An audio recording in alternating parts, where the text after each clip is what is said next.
6 times during the semester, we're scheduled to watch a film. Each of these 6 times provides an opportunity for extra credit. This extra credit can replace quiz grades. Okay, so some students are going to be better at taking multiple choice quizzes than at writing, while others will have stronger writing skills and have more difficulty with multiple choice quizzes. So this extra credit opportunity is designed to try to help offset that.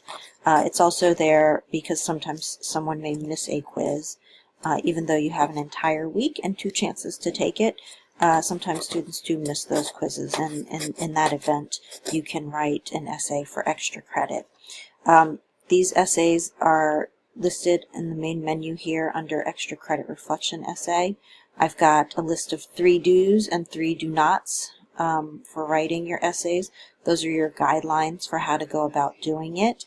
And there's one link for uploading each of the essays. So let's just say, for example, that you wanted to write essay number 3 because you liked the film and you thought you understood how it connected well to the readings. Then you write that essay in Microsoft Word or a comparable program and you save it, and then you go here and click to upload that essay.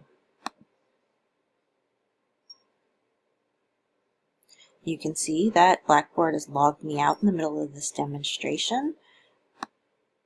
Okay, and I'm back into Blackboard, and again I was demonstrating how to upload essay number 3 if that's the one you chose to write.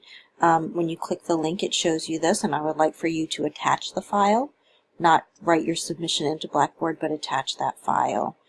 Comments if you want to, and make sure you always click that submit button. Again, if you click save draft, you may be able to come back to it, but I can't see it, and if I can't see it, I can't give you a grade for it. So again, under Extra Credit Reflection Essays, in the main menu of Blackboard, you'll see the guidelines and you'll see links for each of them. I don't expect anyone will do all 6, but again, there's a separate upload link depending on which ones you do. And these are, again, listed in your course schedule, so everything is always in there. Week 2, we read about theories of international migration, and we watch a film called The Other Side of Immigration, and that's your first extra credit opportunity.